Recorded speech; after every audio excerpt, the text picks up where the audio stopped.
พี่น้องเมื่อนี้มาเว้าเลี้ยงพระเอกเจ๋งเป้งปณทัศน์หรือพระเอกเจ๋งเป้งดาวเหนือแห่งสาวน้อยลำเพลินโซพี่น้องเอ๋ยตั้งกี่กับมีกระแสข่าวจากเพจหลายเพจเนาะว่าเราสิลงพี่น้องเอ๋ย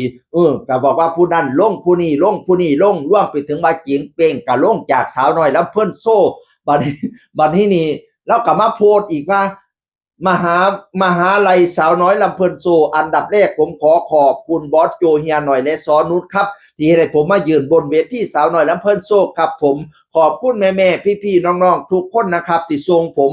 ฮอดมือปิดฤดูกาลขอบคุณที่ตามมาให้กำลังใจทุกๆเวลาที่วงไปแสดงที่ใดครับผม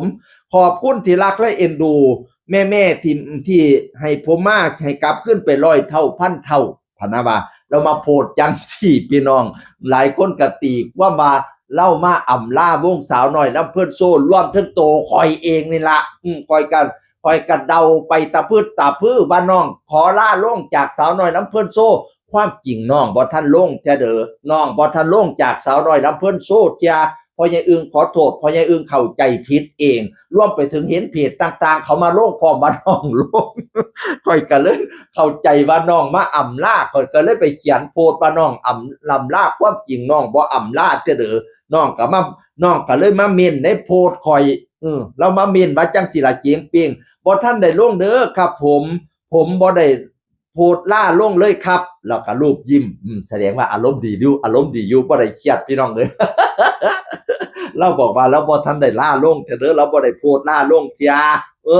บัดนี้นี่เราก็มา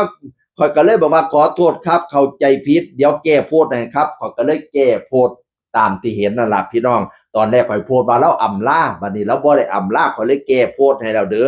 แล้วก็มาว่าขอบคุณครับว่าซั่นว่าโอ้ยเป็นตาฮักเป็นตาแพงเป็นตาแยงเป็นตาเบิงพระเอกเจ๋งเป้งขาวอ่อนลอนผู้น้อยๆเป็นตาฮักพี่น้องเอ๋ย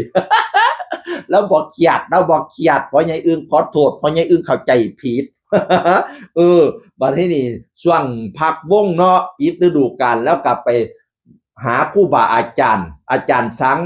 บ้านน้อยดาวเหนือเจ้าพ่อหมอลำซิ่งในอดีตหลิวดังเป็นตาหนายเด้ออาจารย์สังบ้านน้อยนี่พี่น้องลำซิ่งลำยาวกับอีเมลพัชรีแก้วเสด็จเข้ากันจับมาปรีเก่ง10 บาทซ่า5 บาทเด้อวุ่นไปลำฮอดทั้งอื่นทั้งกวางไก่ไปปึ๊ดพี่น้องสุดยอดเราเป็นลูกศิษย์ของอีพอสังบ้านน้อยดาวเหนือเนาะแล้วก็บอกว่า